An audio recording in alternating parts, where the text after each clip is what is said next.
ternyata kita dibukakan banyak pintu kebaikan.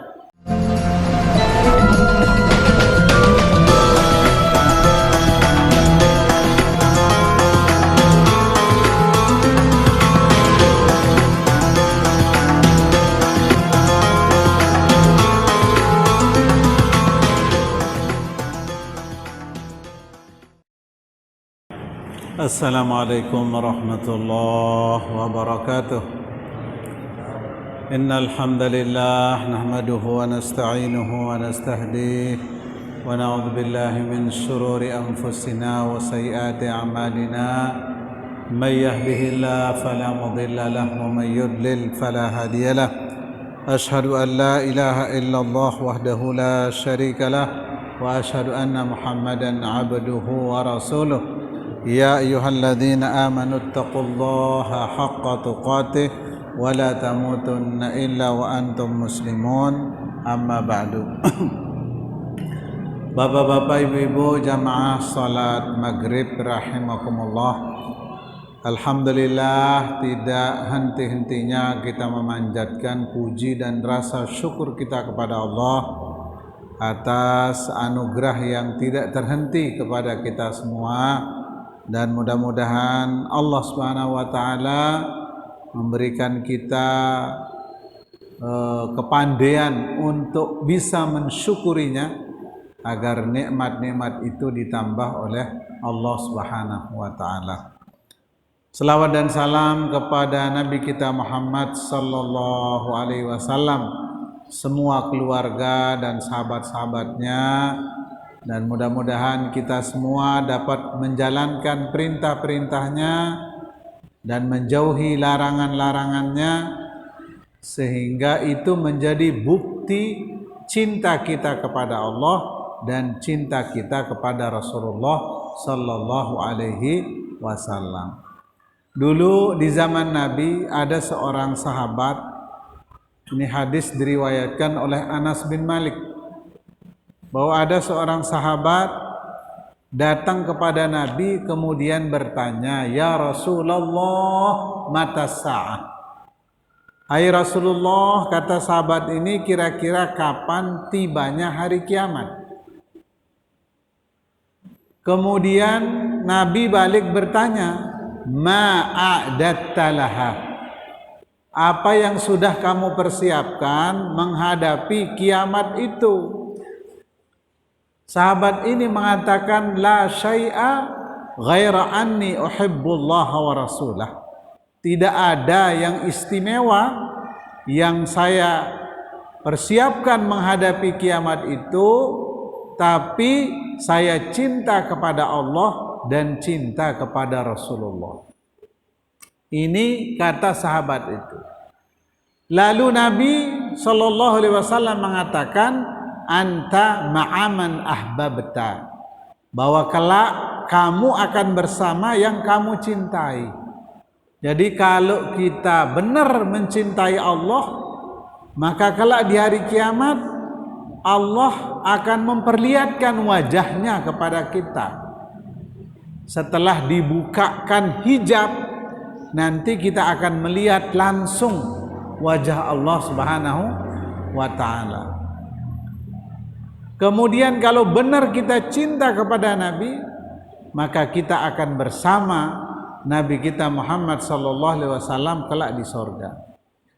Nah, kemudian Anas bin Malik mengatakan, begitu mendengar jawaban Rasulullah kepada orang ini, kata Anas, fa ana uhibbullaha wa rasulah. Saya juga mencintai Allah dan mencintai Rasulullah. Wa uhibbu Abu Bakrin wa Umar. Bahkan saya juga mencintai Abu Bakar dan juga mencintai Umar. Fa arju an akuna ma'ahum wa illam a'mal bi a'malihim. Dan saya berharap bersama mereka, kata Anas, walaupun saya tidak beramal seperti amalan mereka. Nah, ini Bapak-bapak rahimakumullah. Jadi sahabat saja yang begitu dekat dengan Rasulullah sangat khawatir tidak bertemu Rasulullah. apalagi kita ini yang jauh kurunnya dengan Rasulullah, bahkan tidak pernah kita melihat Rasulullah langsung maupun dalam mimpi sekalipun, maka tentu kita harus lebih khawatir kalau kelak kita tidak bertemu Rasulullah sallallahu alaihi wasallam. Maka dengan ibadah kita yang sedikit ini, kebaikan kita yang sedikit, mudah-mudahan dengan itu bagian dari cara kita mencintai Allah dan cara kita mencintai Rasulullah sallallahu alaihi wasallam agar kelak kita bertemu dengan Rasulullah di akhirat.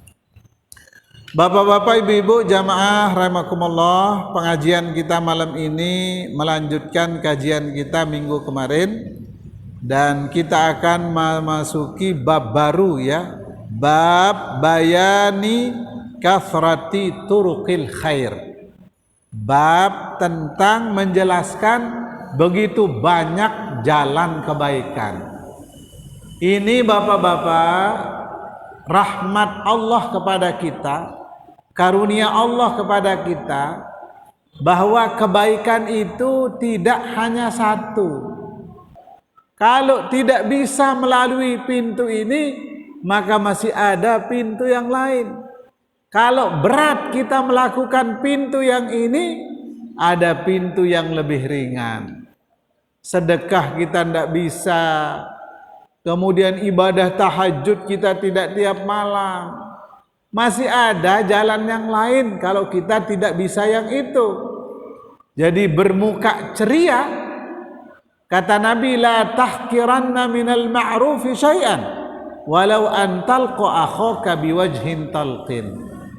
Jangan remehkan kebaikan itu walaupun sedikit, walaupun hanya kita bertemu dengan saudara kita dengan bermuka ceria. Itu juga kebaikan. Jadi kalau kita tidak bisa yang lain, maka jangan memperlihatkan wajah yang masam, yang muram, yang tidak mengenakkan kepada saudara-saudara kita. Bapak-bapak, ibu-ibu, jamaah rahimakumullah, pada pembahasan bab menjelaskan tentang banyak jalan kebaikan ini diawali dengan firman Allah Subhanahu wa taala surat Al-Baqarah ayat 275. Allah mengatakan, "Wa ma taf'alu min khairin fa innallaha bihi alim." Jadi apa saja yang kita lakukan dari kebaikan-kebaikan itu, maka sesungguhnya Allah Maha tahu terhadap apa yang kita kerjakan. Nah, karena itu bapak-bapak, kita tidak butuh diawasi kalau kita mengerjakan kebaikan. Tidak butuh ditonton oleh orang lain.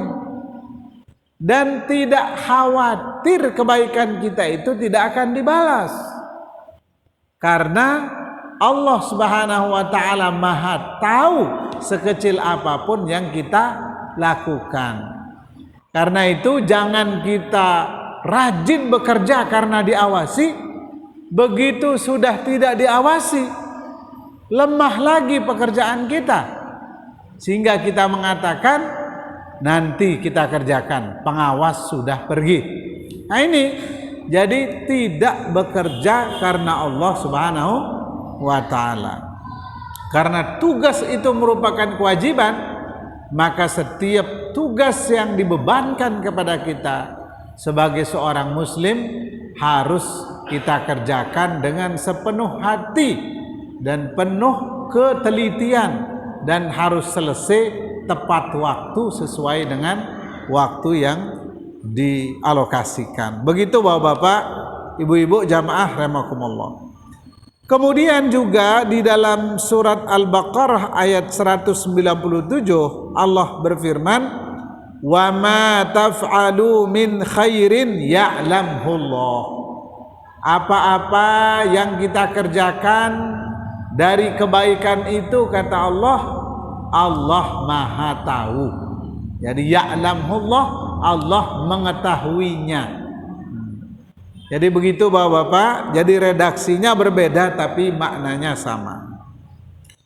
Wa qala ta'ala, Allah Subhanahu wa taala berfirman di dalam surat Az-Zalzalah ayat 7, "Faman ya'mal mithqala dzarratin khairan yarah." Barang siapa yang mengerjakan kebaikan sekecil apapun, sekecil zarrah. Zarrah itu sesuatu yang paling kecil. Khairan, kebaikan, yarahu, pasti akan melihat hasilnya. Jadi pasti akan kelihatan hasilnya. Jadi nanti di dalam hadis ini akan dijelaskan Bapak-bapak bahwa Nabi kita Muhammad SAW diperlihatkan amal hambanya, baik yang baiknya maupun yang buruknya, diperlihatkan oleh Allah amal hambanya. Itu sampai Allah melihat keburukan hambanya itu tidak terlewatkan dalam catatan sampai membuang ludah itu di masjid, kemudian dia tidak bersihkan, itu nampak sebagai sebuah keburukan itu. Makanya Bapak-bapak, tidak boleh kita sembarangan bertijuh, berludah di masjid. Kalaupun kita berludah tidak bisa ditahan, maka kita harus membersihkan. Sebetulnya nanti di hukum fikih ada cara membersihkan di saat ludah kita misalnya tidak bisa ditelan kembali. Nah, bagaimana caranya? Kalau tidak bawa tisu, maka disunnahkan pakai ujung pakaian. Kalau bawa sorban, dengan sorban, kemudian dikucek-kucek supaya jangan menempel. Nah, seperti itu nanti akan dibahas di dalam hukum fikih. Jadi sekecil apapun keburukan yang kita lakukan itu kelihatan. Ini kata Nabi. Kebaikan juga sekecil apapun itu kelihatan. Nanti akan dijelaskan pada lanjutan hadis ini, pada lanjutan pembahasan kita. Nah, kemudian pada surat Al-Jasiyah ayat 25 Allah berfirman, "Man 'amila salihan falinafsih." Jadi barang siapa yang beramal soleh, maka kembali kebaikannya kepada dirinya itu. Jadi bukan kepada orang lain. Jadi kita tidak akan mungkin masuk surga dengan kealiman orang, kesalehan orang. Tentu kita akan masuk surga dengan kesalehan kita sendiri.